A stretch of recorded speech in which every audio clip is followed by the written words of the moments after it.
Sandra Wollner, congratulations on your film, The Trouble with Being Born. It's a very engaging, artful film. It's a science fiction film of ideas rather than hardware and technology. And I think it also does what cinema is supposed to do, and that is explore interesting and sometimes difficult and complex issues. In your words, how would you describe the film? What is the film about?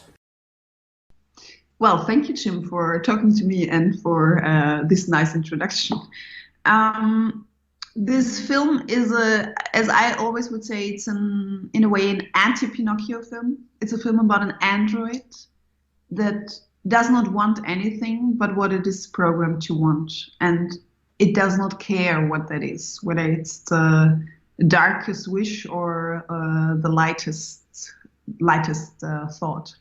And yeah, that would be my short elevator pitch for the film. You have often described the film as an anti-Pinocchio film, meaning that you are pushing against the tradition, I guess, in films that deal with robots and AI, that they want to become human. Here, you have an artificial intelligence, a robot, that actually wants to be a robot, which in some regards is more frightening than a robot that wants to be an individual or wants to be human. Here you have a robot that wants to be a reflection of the person it's with, so that it's basically a person's psychology almost bouncing back at them through technology. Is that fair to say? Yeah, I think that's how I actually would put it. I don't think that the robot actually wants to be a robot. I think it does not want anything. It just is. And that was something I was interested in, as something I don't want to become anything or want to overcome anything. I am. It just is in that sense. And as you said it, yeah, I find it quite interesting, because usually you have the genre narrative of either the AI wants to conquer the world or it wants to become human. And so I was very much interested in this, as you said as well, in this mirror of our selves, and about basically the owners having these androids having monologues rather than dialogues, you know. So I found that quite interesting. Your robot, or the robot in this film, wants the opposite of autonomy. It wants to be precisely what the programmer wants it to be, which opens up far more frightening territory than a robot simply wanting to be autonomous. I think so as well, because it really, I was more interested than in an AI that is growing out of itself, you know, and coming out to life and going somewhere, which I found very interesting in real life. But so to say, having this AI just as the reflection of its owner. And it shows us very painfully, and what also shows not just the good in humans, but also the abyss, of course. And yeah, I think that's an important field to discover in art. Now, the style of the film is almost lyrical, and the cinematography and the sound design seems to open up the film to a lot of suggestion as to what precisely is going on. You seem to deliberately leave a lot of thinking space for the viewer to engage with the film. Yeah, you know, I always thought about it as what would an android's perspective, maybe even an android's dream, look like. And considering the perspective of the film, I always had a feeling it's out of the perspective told out of the perspective of this android. And that's how I thought about it. And I had a feeling in the process of making it that the camera alone cannot give us this perspective. but that the narration itself can lead us to something that's not human, that's not so linear as we are used to think. And I found that very interesting and important to really engage with this perspective of the android. Sandra Wollner, what inspired this story? Were you seeking to logically extrapolate current digital culture where virtual worlds can be created and where people can isolate themselves in their own created universes? I mean, you know, I was searching for a non-human perspective to step out of my own perception in a way. And I did a film before this one, my first feature. It's called The Impossible Picture, and it's staged in the 50s. And it pretends to be like a home video out of the 50s. And slowly, non-narrative moments become narration. And it's basically about a 13-year-old girl finding out a secret in her family, filming within her family. But it's much more about memory and how memory is a fundamental core of our narration, and how much we as humans need these fictionalized structures in everyday, but also within our growing up, to actually go through life. So the overlap of memory and imagination was already something I was interested in for a while. And I had the feeling that with this android, as a vessel of all the narrations and all the identities we want to project in there, is a great field to discover and to look at it even closer. To what extent were you conscious of being part of a tradition of films such as Blade Runner, 2001, AI, the Steven Spielberg film produced by Stanley Kubrick? Were you conscious of being part of this tradition in dealing with the near future possibilities of where AI will take us? Yeah, of course. I mean, those are the landmark films of discovering AI. And so, of course, they were very important. But as I said, I always thought about it as, in a way, an antithesis to that, especially to, let's say, Spielberg's AI or Kubrick's idea of AI. Because I was thinking about it a lot, and then figured out that we had quite some similarities, just structure-wise, to Spielberg's AI. And I was thinking a lot about the little boy, David, in there, being programmed to laugh in a way, and to go out there and search, as the Pinocchio story, it's he wants the laugh. Of course, it's just a program, but I always had the feeling that the emotions of the film, how would you say, overlap the object. So I only anthropomorphized David all the time, and I was much more interested in a darker version of that, where I, as an audience, have to admit that it's not about a little child, but about an android, So we were pretty much aware of those films. Yeah. I am interested in why a filmmaker and a writer explores a theme through the dystopian future.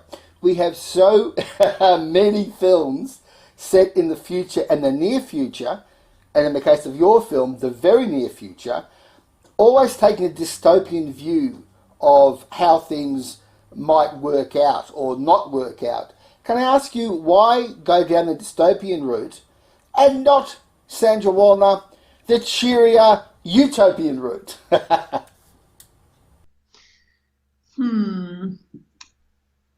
Yeah, that's a good question. I mean, I'm in real life, I'm an optimist, and I do think that we can. I do think more of as a realist. Let's say it let's put it like that. But I found in the dark side of this nature, of our very own nature, and also in the, let's say, abyss, I just find it maybe more interesting, to look into that, because I can relate to something being bright and nice and sunny and hopeful and cheerful. But to really look into the very darkest and loneliest parts of humans, I personally just really find it more interesting, so to say. And also, what is the wish of humans, why are we building, for example, why are we creating androids that would look like ourselves? And I mean, we are trying to do so, What is it exactly? Yes. Is it because we are so lonely in a way that we have to create them? Or is it just because we really want to take a very good look on ourselves, from an other perspective? And yeah, I think that's intriguing. It is often said how it is when we stare into the abyss that we truly see ourselves. Yeah, I think both does, I think, of course, it's important in art to show the best human nature can bring out. And the utopia might be much more important at some times. Maybe it's just harder to imagine an utopia, maybe that's also part of it. But I do think not only the one thing brings out our real characters, but both of it, of course. I mean, it's the dark and the light side, I think it's very, yeah. Now, Sandra Wollner, would it be fair to say that you knew pretty early on that this film was going to be provocative? Well, it's about an android that looks like a child living with a man in a very dangerous relationship. That it's not very much like a father and daughter relationship. So yes, I think we were pretty much aware that it is provocative. I wanted to provoke a thought, maybe more than just an emotion. Yes, that's what I wanted to ask about. If it's fair to say that you knew you were going to be provocative, what it was that you wanted to provoke in your audience. I think I wanted to provoke this thought, whether, having this android and having it as a child, and I was always aware, and we worked very much on that we would anthropomorphize this android, sorry. But at some points you would fall back to the object. And what I found interesting about it is, of course, the old question in how much does an object or anything has to resemble our human nature, so we would apply the same moral standards onto that. And why, in the first place, do we create something that resembles us? And so I found that just a very important and intriguing question. The film has been receiving some very positive reviews and audience adulation, and you won a jury prize at the Berlin Film Festival. Can you characterize for me, beyond that, what the response has been to the film, both positive and negative? We had very positive responses since we premiered at the Berlinale, and since, as you said, we won the prize of the jury. We won several prizes since then, and it was really a great experience. And of course, also we experienced some not so, let's say, positive situations, as the Melbourne Film Festival dropping the film or withdrawing the film. Because they invited it after the Berlinale, because they saw it. And after two psychologists who have not seen the film, one of them hasn't, the other one has seen half of it, stated that this film is dangerous, they decided to withdraw the film again. It's a difficult year. I do understand that. It's a weird year, something we have not experienced before, thinking about exploring also for festivals, the new rooms. They cannot control it anymore. It's not the cinemas, but they had to go digital. So I do understand that there is a fear about it. I just did not think that that they would not give us the how do you say, that we would not have the opportunity to discuss the film. So, yeah. Has the film been withdrawn from any other festival or any other screening circumstance that you know of?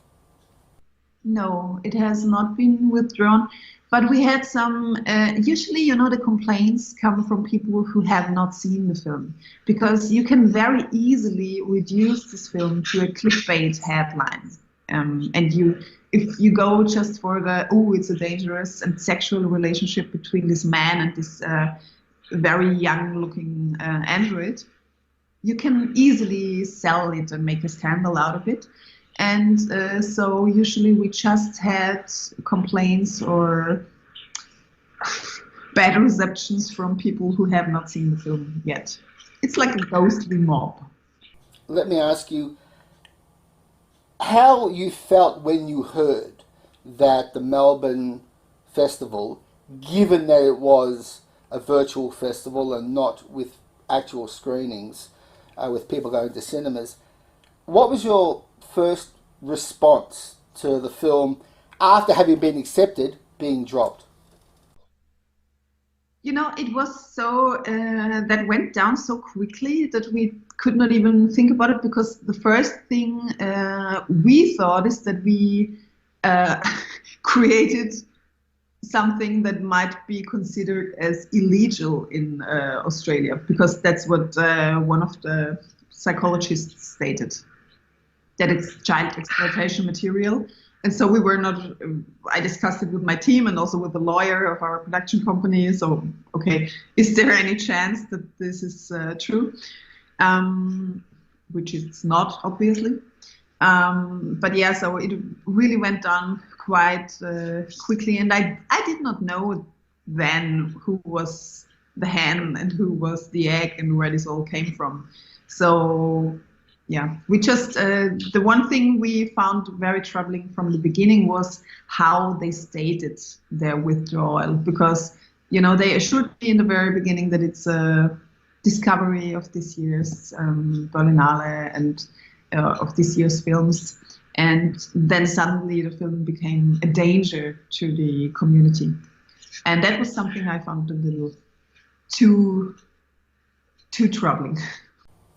What do you think of experts passing judgment on a film that they either haven't seen or have only partially seen? I'd like to know, as an artist, how you feel about that. I think,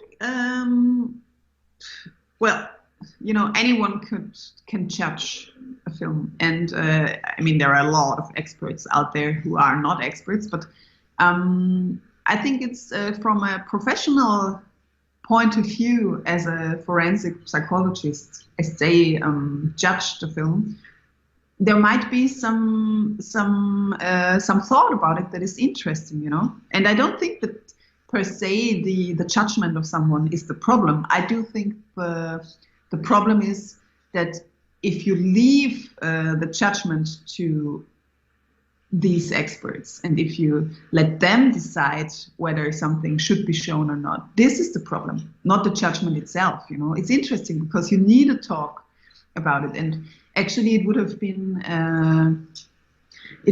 an opportunity to step into a discussion, and to see where are different points of views. And this is something I find very important for art, to raise those questions, and also to raise questions where I don't agree with, but I cannot choose who watches it, and I think it's important. Just related to that, what then do you think about giving a platform to people who have not seen a film, passing judgment on a film that they haven't seen. What do you think about the issue of amplifying the opinions of people who are judging something they have either not seen or only partially seen? I think that's something which is very much part of our nowadays world, you know. I think it always was, but of course we're experiencing, let's say, in the last years with communication systems such as Twitter, or you know, something that's so quick, and something where you have to react so quick and really, and in short terms, in clickbait terms, it's increasing, of course, and I don't think it's something that was not there back in the days, whenever back in the days was. I think just that our way of communicating is really, what's the word? Yeah, not increasing. Yeah, increasing this way of communication, because you have to nowadays you have to be very quickly making sure you're on the right side. You know, you have to like or dislike, or otherwise you might be on the wrong side. And I think that's it just shows how our times right now are, and that there, is no much room and time for wider discussions. Yes, you seem to be expressing a concern here, Sandra Wollner, of the idea of a film intended for a mature audience dealing with complex, difficult issues being discussed. It's almost like the reaction to the film, the extreme negative reactions to the film, seem to push against the idea of, well, this is an adult film with tough issues and complex issues that deserves discussion and thought. Yeah, and we only can deal with it in an adult way, let's so to say, and discuss it and bring in all the thoughts, also the ones we don't want to hear, you know. This is the hope we had.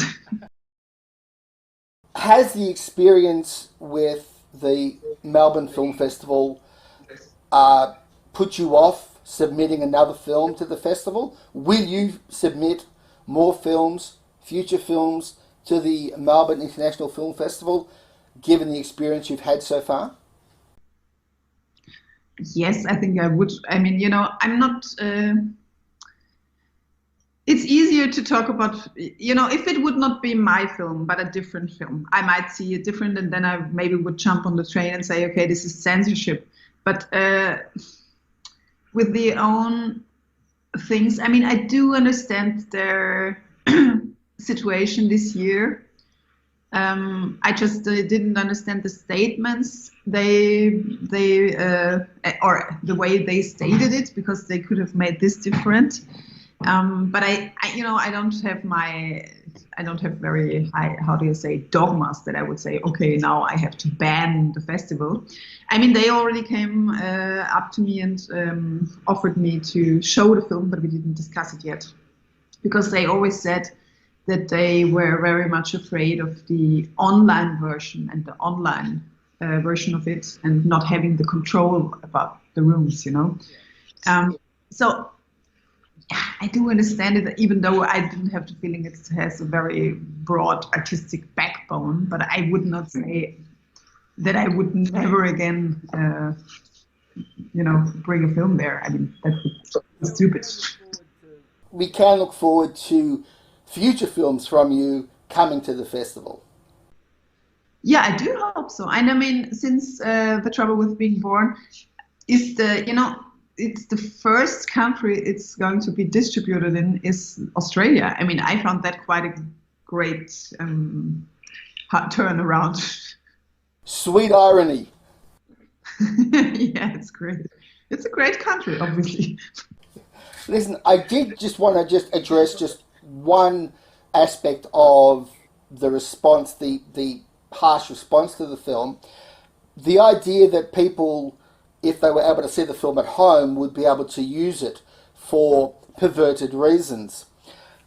I wanted to ask you, Sandra Wollner, on that basis, if an objection to any cultural product, whether it's a film, a YouTube video, a painting, whatever, if an objection to that is based on the premise that a deviant is going to reimagine, reinterpret and reconfigure it for their own sexual gratification, well then logically that means you have to shut culture down, because you can do that to anything. You can do that to an innocent TV commercial. If you're a deviant, if you are a pervert, it doesn't matter how innocent the delivery is, they will reconfigure it and they will do what they want with it. They'll re-edit it, they'll recut it, they'll just shape it into something that will give them their deviant pleasure. It doesn't seem to make logical sense, the argument that people were going to take your film or aspects of your film for these horrific purposes, given that you can do that anyway, now. Yeah, that's how I see it as well. I mean, then you would have to shut down everything, you know. You could not bring any picture out there in the world. So I don't think, I see it, I think you put it in a quite good way. I don't see how that would make us shut down culture. Every video, every picture, every TikTok video would be a trigger for people who want it to be a trigger, you know. It cannot be the how do you say, the responsibility of art to protect everyone from everything. Then again, I have to say, I found it a little, also with our film, this only comes from people who have not seen the film, because I very much have the feeling that how this film addresses the topic and what's the atmosphere in this film does not make it very easy to be a trigger for people, you know. So just to say that. But yeah, I mean, whatever you do could be used for anything. You're obviously very, very eager to make the point that any negative reaction you've had has been from people who haven't seen the film. Has anyone, or do you know of people who have seen the film objecting to it? Not in that way. I mean, of course, there are people who have seen the film who felt uncomfortable with it, and who even said, "Whoa, it was unbearable to watch these two scenes or the relation between them." But even they found something else within there, because they realized it's not just about this one topic, and it's not just about this clickbait version. So yeah, I don't think that everyone goes out there happy, and it's a film that evokes some strange and uncomfortable things. A film evoking or provoking an unsettling or a disturbing reaction in a viewer pretty much goes back over a century of cinema. That's part of the function of cinema, surely, to provoke people into places that are beyond their comfort zone.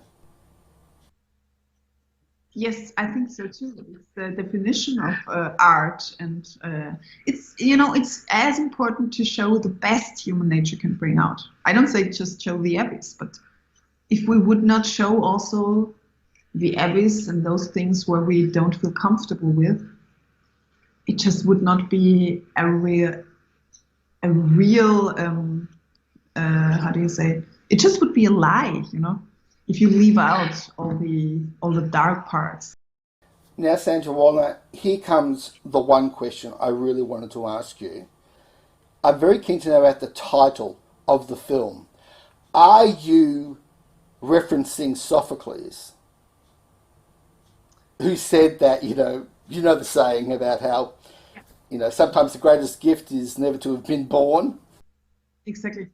I'm not so much, of course I'm referencing, but I'm referencing Emil Cioran, who wrote this aphorism book, called The Trouble with Being Born. He lived at the same time as Sartre did, but he was a very an existentialist to the core, and he already was referring to Sophocles in a way, and stating that we as humans, even though we know that our birth is nothing from any importance, when we forget ourselves, we tend to think it's the one and most important and unique thing in the whole world. And I found that quite interesting, because it's a trouble I think we all go through, experiencing life in a way we know that we are nothing, but we have to hold on that we are something to actually go through life. But the android doesn't, so that's I found quite interesting. Do you have any regrets about the casting of a 10-year-old in the film?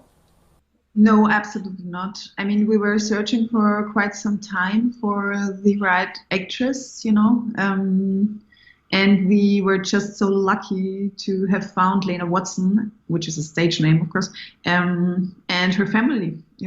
It's I don't regret that. I think we did the best, to find a kid that is so talented but also mature enough to talk in a child-appropriate way about the dangers of this relationship, and also about all these other subjects that are going on in this film, death, loss. You have to find someone who is mature enough, who can realistic also, and you have to put it in a child-appropriate way. And we found that with Lena and her family. And I don't regret that any bit. So to say, one thing that, because we get that a lot, of course, how did you shoot the film? How can you do that with the kids? And I have to say, Lena knew what this film is about, as said, in a child-appropriate way. But everything that was every sexual context or any other tragic context, I really added that in the editing and in the post-production. There was nothing on the set or during the shooting that would not have been appropriate for a child to see or to talk about. Do you think that the Streisand effect will apply to this film, that people will take this controversy that happened in Australia and that has happened in some of the reactions to the film and actually heighten interest in going to see it? I think we really have to wait and see what's going to happen there. I mean, and then again, considering that the film now has a distribution in Australia and that we all have those discussions about it, probably go back to this scandal, So I'm patient and I can wait to see what's going to happen. Sandra Wollner, as a filmmaker, as an artist, what is it that drives you? What are your guiding principles? What is it you want to explore?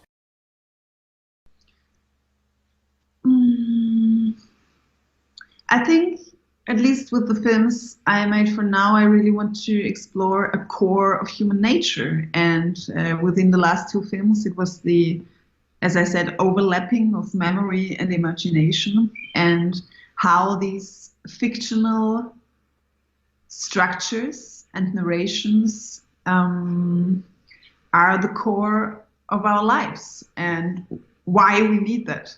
And I think that's one of the main questions I do have right now, but let's see for the next one.